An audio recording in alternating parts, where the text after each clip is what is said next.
everybody, and welcome to the D2CL Chinese qualifiers. Well, pre-qualifiers technically, but we've got some pretty good games coming up. First up, VG Potential, previously known as Team Lai, but they've been rebranded, going up against Terrorblade. It's going to be our first match of the day, followed by Tongfu against CDEC, which should be a pretty damn good one later on. But let's head over to the draft, see what we're dealing with, and welcome in Scant. Good morning. How are you doing? Have you just rolled out of bed? Yeah, pretty much just woke up, and I suppose anyone watching the English stream probably woke up pretty recently as well, so the viewers will be able to sympathize. We've got a few. Yeah, looking forward. Sorry? We've got a few like American people straggling and staying up late, but yeah, it's gonna be people waking up, getting ready for school or work, and oh look, there's a game starting. I'm really looking forward to watching this though, because I've never heard of this team Terrorblade, and I only know, I think Lin plays for is VG is Secret Lin. I believe sure. Lin, who he played for LGD last year. I definitely think when they announced their lineup, Lin was part of it, and the other nicknames I recognize. So I feel like Secret might be Lin. Hopefully someone can confirm that for us. Maybe if there's a viewer who knows, they could send someone a message and confirm. But other than that, yeah, I don't know these players, and it's always exciting to see up-and-coming Chinese players. And I think these teams, am I correct in saying, is this the winner of this will be in the proper tournament, or? Yeah, I believe it's the top two teams that advance from this bracket. You can check the brackets over at joindota.com. But there are 2 games today, 2 best-of-3s, and the top 2 teams advance to the group stages. Yeah, so the winner of this and the winner of the second game, which is Tongfu against CDEC, will go through to the group stage of the main event. So one of these teams we're going to be seeing a lot more of, and we're going to be casting a lot more. So, yeah, nice to see. And I suppose we should look at the draft at this point. Beastmaster, we've been talking about how it's prioritized at the moment in Southeast Asia. Well, it's not usually first picked, and especially not when there's an Elder Titan picked with it. So I suppose that means it's a support Elder Titan. Yeah, you'd assume so, but I just remember back to the Dota 1 days. Back when, China were that country. They were the teams to beat. They had all of the star players, and you look back at DTS when all of the CIS guys were trying to make their name.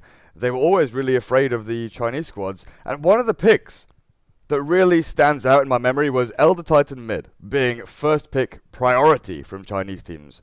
So I don't know if they're going to be bringing it back here, or if it'll be, could still be off lane, could be support. But again, we're looking at this draft and thinking, well, they've got multiple heroes that can fulfill multiple roles. Beastmaster mid was definitely a common pickup, a year or 2 ago. I almost said in recent time, but my recent time isn't the same as everyone else's. I still think of like a year ago as being quite recent. Yeah, Beastmaster mid was common the last time Zhao 8 was playing mid, I suppose.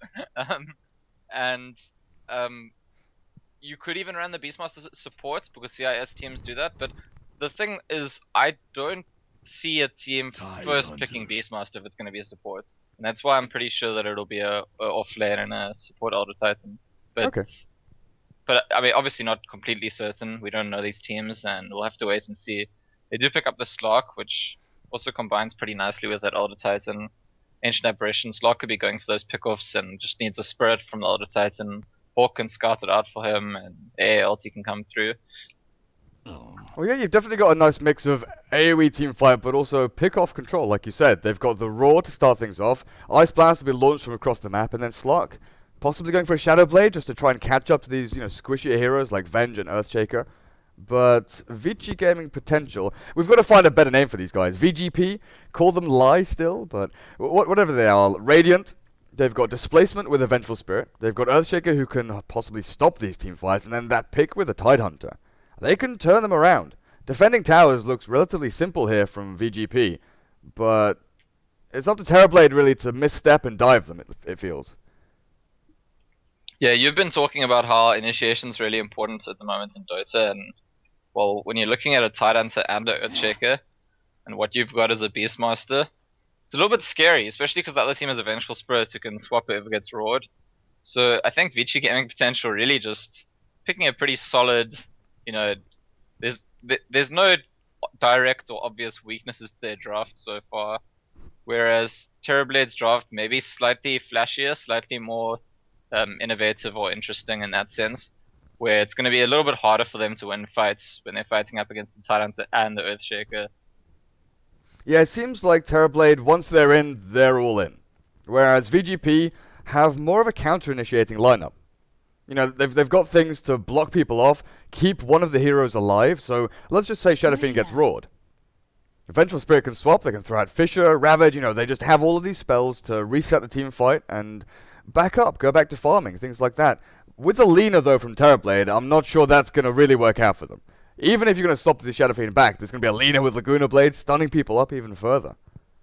So is this a core Lina? Because this is super popular in the West right now, especially in the CIS scene, but I don't believe since Chinese Dota started again that I've seen a core Lina yet. I saw Chuan playing support Lina a few days ago. It's just interesting to see when a new sort of hero trends with how the different scenes adopt to it. You know, do they all build the same items? Do they all play it the same way? So I'd really hope it is a core Lina, so we get to see how Terrorblade actually run it and what they do with it. Yeah, with support Linas though, quite often you want a setup stun. You know, you want a Vengeful Spirit or a Rubik or something along those lines to give you the Light Striker A guaranteed lockdown. If it's AA and Lina, you know, maybe you've got plenty of right-click damage from the Chilling Touch, Fiery Soul, you can just spam out those right-clicks, but you don't have that guaranteed setup. And then where does that put Elder Titan and Beastmaster? Do we have ET mid, Beastmaster off lane? I'm not too sure. But yeah, someone in chat said we're going to have fun with the Terrorblade usernames. I think we're just going to have to try and call them by hero names. Has anyone confirmed whether or not Secret is Lin? I've not seen. Should we just call him Secrets, I guess, for now? Yeah. Sounds good to me. I got a message from someone saying that they can't hear us in the in-game chat. Has that happened again? Thank you, Scant. Okay, enabled open mic. Don't know why it keeps resetting.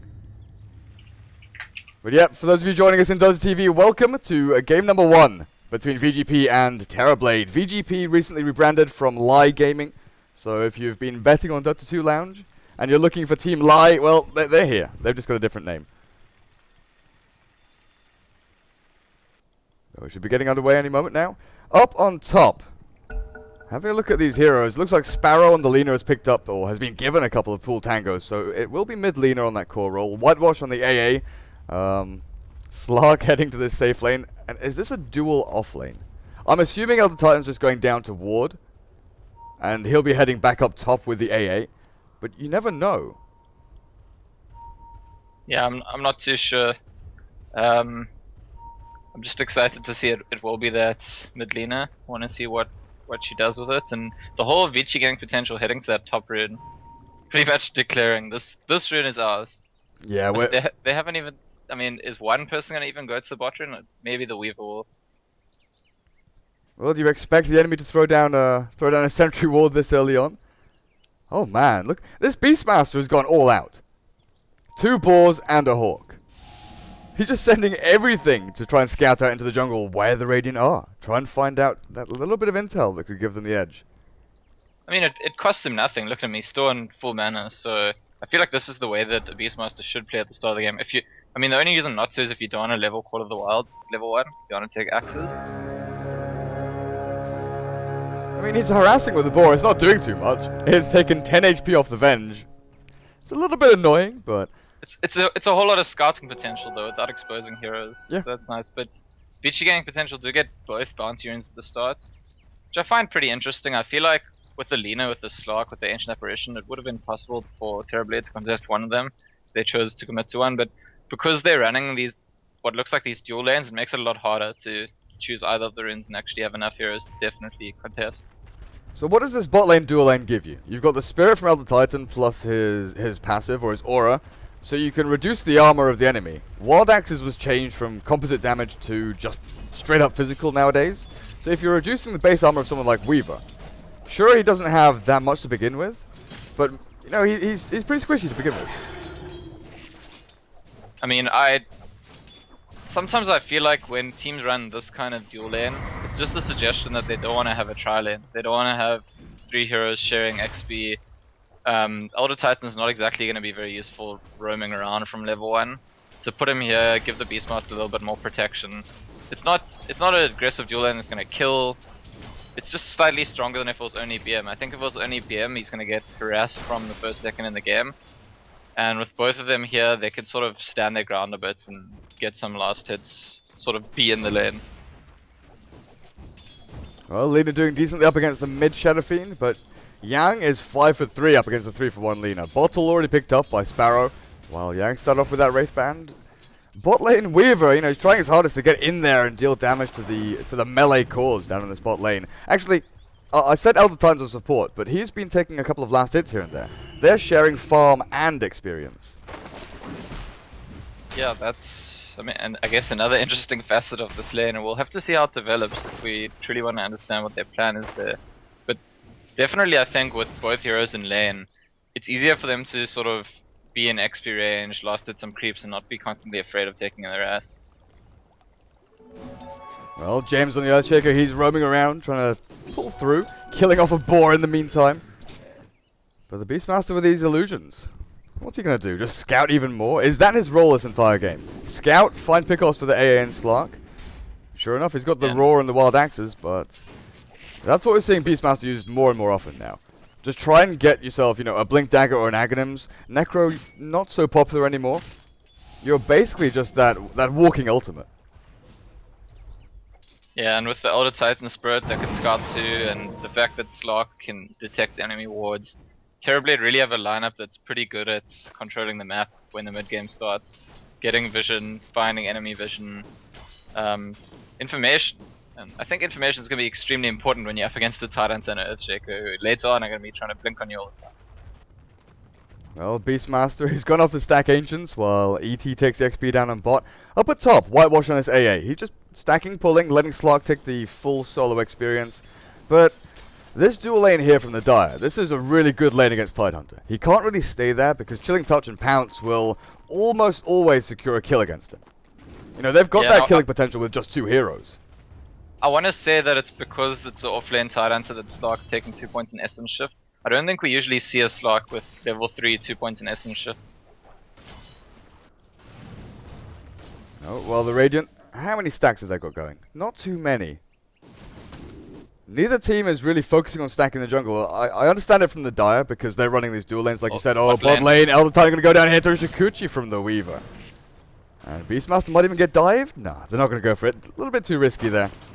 But this is the downside in Terrorblade's offlane. Even though 2 heroes means they can stand close to the creeps and maybe get some XP and gold, they have nothing to do when VG Gaming Potential are actually going for a kill. They can't go for a turn kill. They can't protect each other. So it's going to be hard for them. Yeah, Elder Titan does have Stomp, but it's not like you can stomp someone when magic missile is being thrown at you. Also, the threat of this Earthshaker. You haven't known where he is for the past 30 seconds or so. He's been stacking, pulling. He's actually smoked up towards mid now and potentially looking for a kill on this Lina. Yeah, it's a good time to kill her just before she gets level 6 and gets active on the map. If you kill Lina right after she gets 6, it's quite possible she goes to another lane, makes a kill right away, or comes back to this lane, makes a kill right away. But if you kill her just before 6, it's quite a good level of containment in the sense that she has to show first before she can actually be a threat again. Well, James doesn't go for the Fisher. Yang throws out an aggressive raise while up on top lane. Poor old Tidehunter gets taken out. The Elder Titan rotated up there. Sparrow is playing super defensively. Hiding behind his tier 1. Just waiting for that bottle to come in. There's the Fisher, but it's going to block him on the wrong side. And Dogfight's making a rotation into the Ancients, dropping out Sentry because he knows that they're stacking up those Ancients. AA hunting out Earthshaker, Tidehunter. But yeah, Secret heading over to the Ancients once again. So both teams focusing on Ancients. Elder Titan now is starting to stack up the jungle a little bit. Oh, mid lane, Lina stunned up. Vengeful Spirit's found him, and then with a Fisher and a couple of raises. That's the magic burst that Shadow Fiend really does offer you early game. Yeah, well, now she does have that level 6, so when Lina respawns, I think she'll just come back mid. But Yang's gonna have to bottle up beforehand. Because if he's sitting on... yeah, he's starting to bottle. He doesn't want to sit on 300 HP and Lina comes back into lane and just Dragon Slave and Laguna Blades him. It definitely wouldn't be fun. Do you head down to bot to maybe kill a Weaver? Because he's on 600 HP at full health. But I guess then you have to, buy sentries or dust, and you don't have a setup stun for the Light Strike Array. How much damage does Yeah, level 1 Laguna Blade do? Could you kill the Weaver with just Dragon Slave and Weaver going in? Well, we might find out. Yeah, Weaver was a bit antsy there, trying to dive behind the tier 1 tower. Looking for the Titan, who isn't the tankiest of heroes. 1 in Stomp and 2 in Spirit. So he's not gone for his aura just yet. Well, certainly a lot of laners in the CIS scene like to get phase boots and heals before they actually start roaming around the map. So it might be that Sparrow's just going to sit on this mid lane for quite a while. Oh yeah, you can keep that Shadow Fiend down because the SF's just going to keep coming back to lane, double raising the creep wave, then going back into the jungle. He basically makes that motion over and over again to amplify his farm rate. Both teams now have warded up the enemy Ancient Pit though. Observer ward from the Dire over in the Radiant one, the Sentry ward in the Dire one from the Radiant. There's lots of pressure put on this mid lane now, as the AA and ET are both standing behind that Lina. Yeah, but I mean, neither of these heroes. Okay, we spoke about how ET can stun. While Weaver going really deep there, finding the Beastmaster behind the tier 1. But it's weird to see AA and ET covering Lina mid because they don't have any kind of immediate stun. So if you can imagine Venge and ES making a kill with SF again on Lina, I don't think that they could do anything to stop it. Yeah, that's a good point. Because the Elder Titan has to throw Spirit, and then he has to channel Stomp, and by that time, you're looking at Lina being dead already. Bot lane, there's the Stomp, but it doesn't stop the tower from going down. The Shadow Fiend and Venge, along with the Catapult, will bring it down. You still gotta look at this Slark up on top, though. He's farming away, 45 last hits. Fair enough, Shadow Fiend has 55, but quite a few of those are jungle creeps. Yeah, whereas we've seen a lot from the casting we've done of Southeast Asia and Western Dota recently. We've seen teams picking supports that can be reactive, like the Venge and the Earthshaker, whereas it's interesting to see Terrorblade drafting 2 supports that both have no, immediate way to react. Elder Titan can be reactive, but takes a little time to get that stomp off, whereas AA needs at least his ulti to make any kind of reaction to a rotation. So when we're looking at, let's say 50 minutes into the game and people are starting to look for pickoffs in the jungle, trying to dominate the map a little bit more. With Terrorblade, they rely quite heavily on their ultimates. They've got Roar, Ice Blast, Slark, even with his ultimate, Shadow Dance, is going to rely on that quite heavily to dive in and out of fights. Whereas the Radiant, they've got Fissure, Magic Missile, Razors. The only one big ultimate that they definitely rely on sometimes will be the Ravage from Tidehunter. If they want to defend towers, the Ravage is going to be of vital importance. But outside of that, low cooldown abilities, they'll be able to take smaller skirmishes a lot easier than Terrorblade. Although, fortunately for Terrorblade, their ultimates are actually all pretty much low cooldown ultimates. So we're in an interesting situation where normally a team depends on their ultimates as a bit of a liability, but they've got nothing that's even close to Tidehunter's Ravage cooldown. It's all like 60 seconds, 70 seconds in that region for their ultimates, so I don't think it's going to be that big of a problem for them. Yeah, I guess so. I was just looking at, maybe a small fight is taken, then if Terrorblade has to defend a tower, they won't have anything left to throw. Whereas VG potential, they could go for a fight, maybe break even, and then go for more. They can actually press that advantage, or not really an advantage, but actually make something of the fight. So let's talk a bit about Shadow Fiend builds. See that Yang has rushed a mech. And this is what was started in the Chinese scene by Mushi actually last year. And the West has now brought out the Yule's Shadow Fiend. Sometimes we see the mech and Yule's, sometimes we see mech Blink or Yule's Blink or mech Shadow Blade. There's so many variations right now. I mean, do you think he goes for the mech Yules in this game? Or is mech enough and now he's going to become like an old school, I actually build damage or DPS survivability Shadow Fiend? I'm not too sure. You could go mech BKB, but you're still dealing with, Laguna Blade later on in the game when you get the Aghanims up. Roar is going to lock you down still. BKB is going to protect you from quite a lot of the magical damage though, so he could go full on tank. It's just quite interesting to see the mech pick up against an AA. I mean, okay, the AA is not level 6 yet. It's going to give you this, 3-minute window where you can start pushing into towers like this. But if he gets hit, I don't know. So the main advantage of the mech build is firstly stats, and secondly it's the realization I think that Shadow Fiend's oh wow, what a deny from Sparrow. That's pretty cool. But, Shadow Fiend's got all the damage he needs, especially in the early and mid game, and so you can buy utility items on him. And then of course the Yules is a pickup that people buy. Well, it gives you mana, it gives you move speed, but a big part of it is using yourself can keep you alive, and using enemies can give you that instant burst kill with the ultimate. Yeah, so there's pretty good reason to buy either at this point. Yeah, the Yules gives you that one-hit kill potential. Pretty much any hero from Terrorblade is going to just die to level 2 Requiem. Maybe even level 1 Requiem. But VG.P going down on this bot tier 2. Secret is invis though. He's walking around, it looks like he's spotted out the Slark. They know that the Dire are actually moving in here to defend the tier 2. Tide is in such a great position to actually counteract this though. There's Roar from the Beastmaster, he's cancelling it, getting ready. No, doesn't throw it. Just swap back. Yang is taken out of the fight while Slark still goes in on the Shadow Fiend, throws out a couple of razors, and then cancels the Requiem. That was an attempted defense from Terrorblade there. Turned around by VG.P without Ravage even being thrown. Well, nobody dies, and no towers die, so we might see episode 2 of that coming up, or meantime top lane Weaver's gonna make a kill. Yeah. Nobody dies until AA dies up on top lane. Wild Axe is just being flung at that creep wave. Dragon Slave, they've got some pretty damn good creep clearing here. Defending up at that tier 2. They just throw all of their spells over and over again. You know, I was mentioning that their ultimate's a long cooldown, but I guess with things like Chilling Touch, Spirit, Axes, Dragon Slave, you can just hurl them out there and slowly harass down VG.P as they try to push in. And AA did get level 6 before he died. That's actually what he was doing up there. So now that he has that ulti, I wonder if Terrorblade don't go for that Roar and start a fight here. Yeah, well, Roar is ready.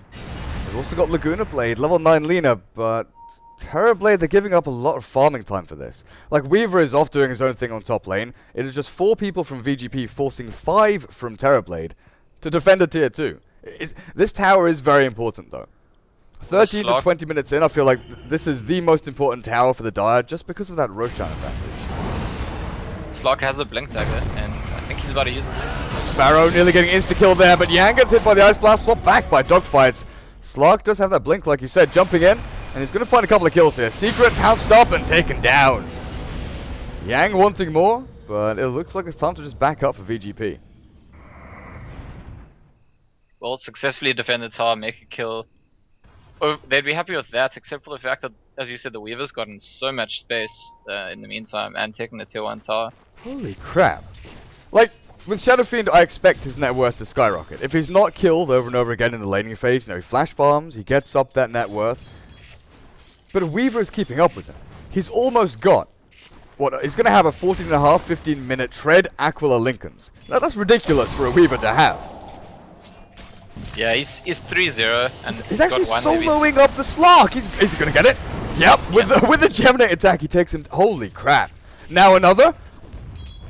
Is the Weaver actually going to get a double kill here? Are they allowing him to do this? He's still got time lapse. He hasn't had to use his ultimate, and out of nothing, he gets a double kill. Yeah, and I think his teammate said Slark used ulti, he won't have it yet, and Slark probably thinking Weaver's not going to try to kill me, I'm a Slark, but that just happened. So VG.P definitely coming out on top early on in the game. Their net worth lead overall, over 5,000 and climbing. While their experience, you know, from that one fight at bot, plus the kills that Weaver just got.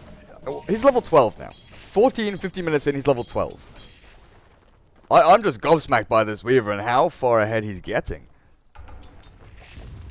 Well, Lena's completed her Yules, so we might start to see her going for those kills with the Yules into stun into Dragon Slave Laguna combo, especially with the AA ulti to help.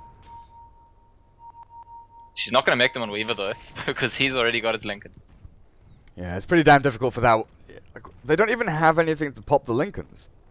Do they have anything apart from Laguna Blade and Roar? They're going to have to try and get a Force Staff on someone or something, because they cannot cast spells on Weaver. I guess Yules is actually the best thing they could do to take off lane. Also, they just pop. No, you want to send Shadow Fiend up in the air. He's going for a BKB, so he wants to try and dodge as much of this damage. And when you're this far ahead, having an early BKB, you know, I was mentioning a Laguna Blade with the Aghanim's upgrade, goes through Magic Immunity, but if you have it this early on, you can pretty much walk up to towers with impunity. You're not going to get hit by anything. Yep. And Older Titan is maxed Echo Stomp. Yet another thing don't usually see.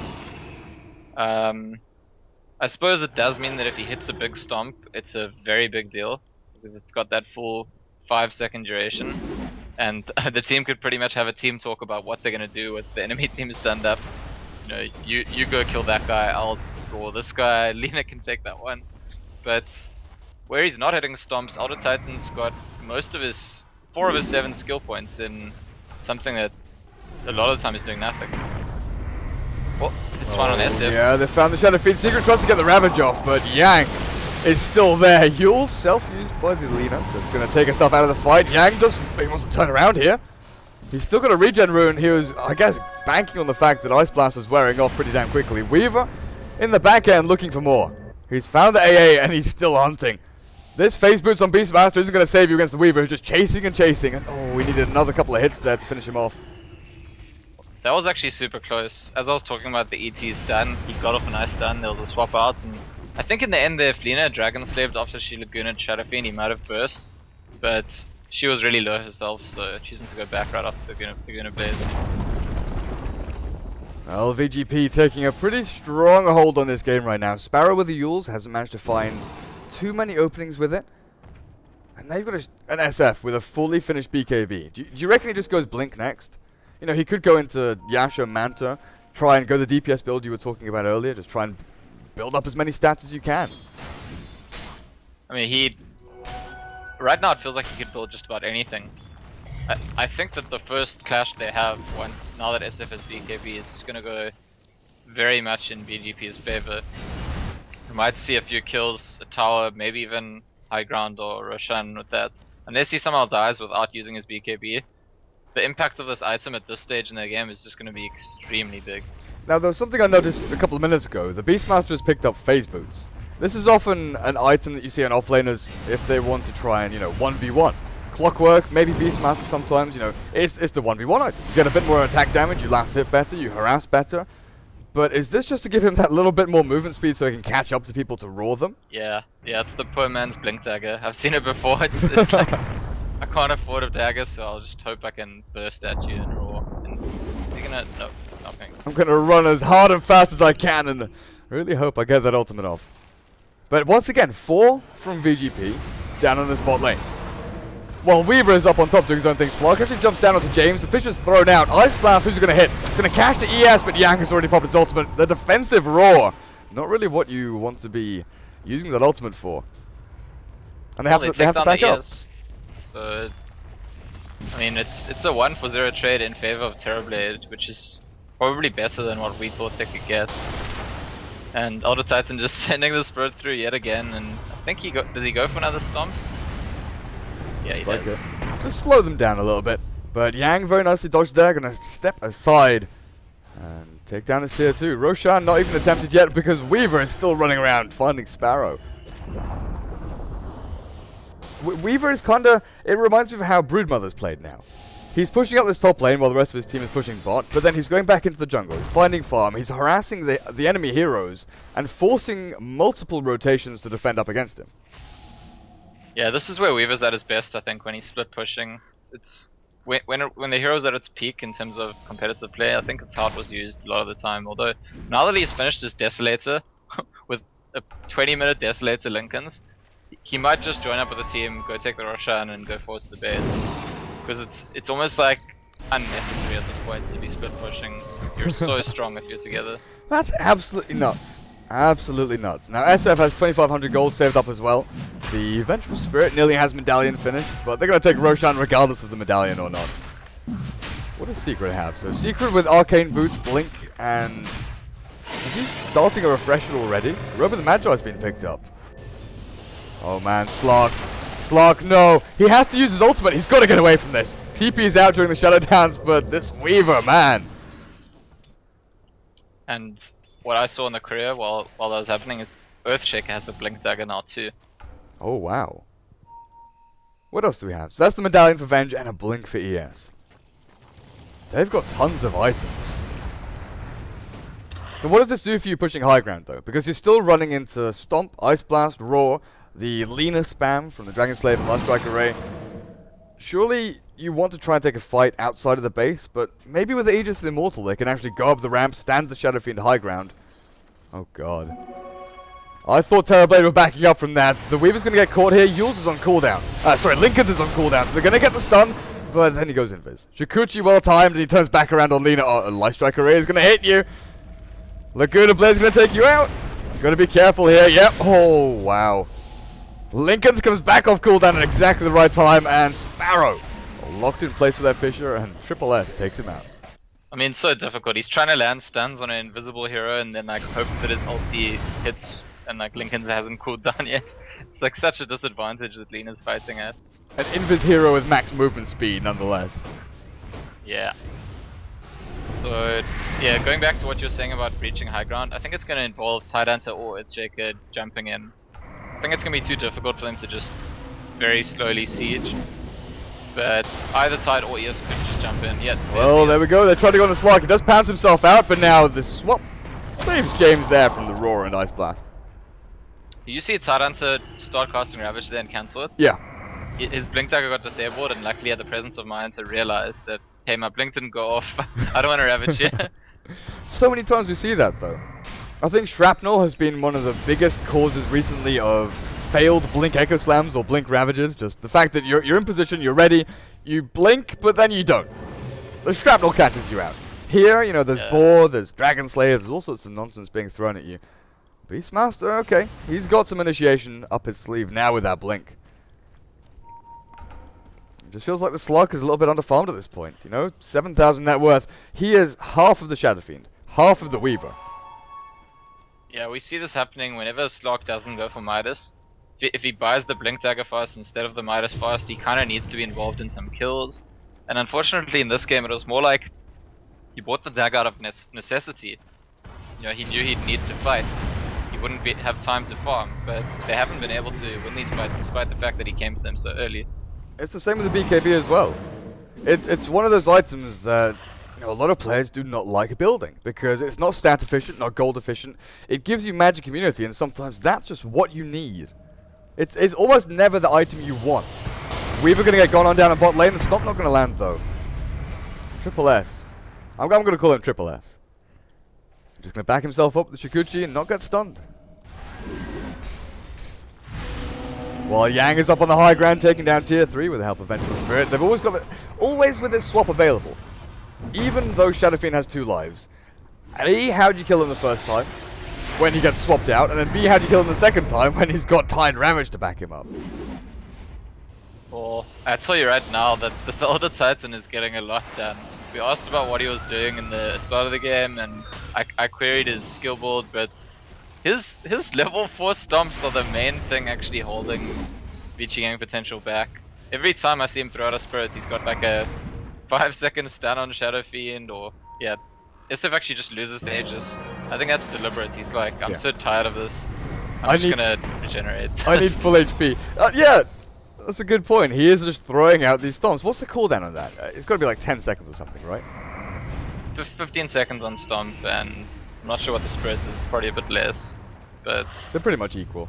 You just throw one after the other. Another stomp.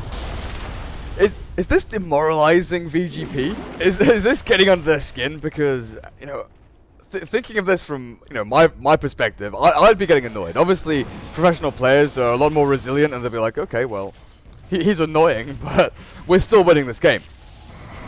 Yeah, the annoying thing is that he doesn't have to come anywhere near you. He just throws the spirit out, and then, like, suddenly is stunned for 5 seconds. They're going to jump it on Yang. The fake out, though, from Slark. Ravage only going to hit. Oh, no, actually hits 2. Takes out the Beastmaster and almost the Slark.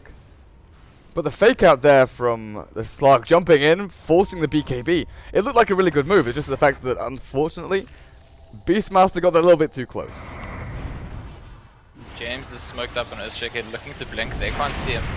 Yang, oh, good swap. They're going to stop him from dying instantly there. A secret jumps in. They're going to take down the AA. The Earth Splitter, though, slowing things down just a little bit. While TB getting a couple of kills. Well, one kill. Earthshaker did a really good job on the other side. I don't know if you saw, he blinked on Slark, took the Slark down and managed to fissure across and help the mid kill. And Slark had to buy back. So yeah, Weaver actually destroying the tier 3, forcing Slark to buy back like you said. Now they've got a naked set of ranks. So this is the most optimal situation for a Weaver with Desolator to be in. He has so much room to maneuver down on this bot lane. Sure, there's a sentry over here from the Dire, but, you know, anywhere across here, in range of the melee racks, that's his area. Slark jumping in on the Vengeful Spirit, though they're going to try and take him down with a Stomp locking her in place as well. Dogfight somehow tanking through it all, gets a stun down onto Slark as back here. Triple S taking down the AA, Dust is popped, and yours are going to get the Light Strike array. Weaver actually dies. Yeah, but only because he chased to the fountain to kill the Ancient Apparition. He's given them a lot of gold with that death. 3,000 gold and 4,500 experience. Who actually got the most of that? So Slark got the majority of the gold there. 1,400 for him, while the experience was split 4 ways, about 1,000 each. Does that give Slark BKB? Close enough. So racks don't fall. Sure, they have to buy back on the Slark, but Lina has Ags now. Which is, I guess it's hard because SF has a Skadi, so sure he's going to BKB, she can ulti through it, it's not going to kill him. And Weaver has the Lincolns, so, you know, like, the fact that she can penetrate BKB is not actually that helpful. I mean, it requires the right situation. Maybe if the Beastmaster also rolls up the SF, and then they get some damage from Slark and Lina ultis. Well, I also think about it the way that it's now pure damage. So there's no magic resist or anything like that. It is just the value of that damage goes straight through you. Yeah, that's true. So it's just more damage in general. More damage. Yeah, as you said, Tidehunter was going for that refresh orb, and he's getting closer and closer. Yeah, it's not too far away now. James with that Blink Dagger heading towards the 4-staff himself. Slark has a BKB though. If he could BKB through the Ravage, try and dodge the Requiem, oh, good Fisher, but there's no follow-up from VG.P. Roshan, we're going to find out when he respawns in a couple of seconds' time, and I feel like that's something that, you know, VG.P should be looking out for. This game, I mean, you spoke earlier on about skirmishes. That stage of the game just got totally skipped. We went like lane stage into base siege. Yep. It's so all down to we'll never get to know how a skirmish would look. No, there haven't been these, you know, 2-on-2, 3-on-2. There have been no smoke gangs from TB. Like, every single smoke I'm pretty sure has been used to just, you know, put one hero in position, like the Beastmaster or ES. Oh, they've got the Yules down onto the Weaver. The stun not going to land. The Echo Slam comes in, and the Ravage onto TB. They're just getting fully dismantled here by VG.P. 1 lane of racks, 2 lanes of racks. Is that just game? Yep, GG is cool. So VG.P taking game 1 in this best of 3 up against Terrorblade. Yeah, very dominant showing from VG.P at this point, but we'll see what the next game has to bring us. Oh, yep, that's game 1 done. We'll be back in a couple of minutes with game number 2 to see who progresses into the actual group stage of the D2CL Chinese qualifiers, because this is like kind of the pre-qualifiers. But I've been Durka, joining me Scant. Stay tuned for game number 2.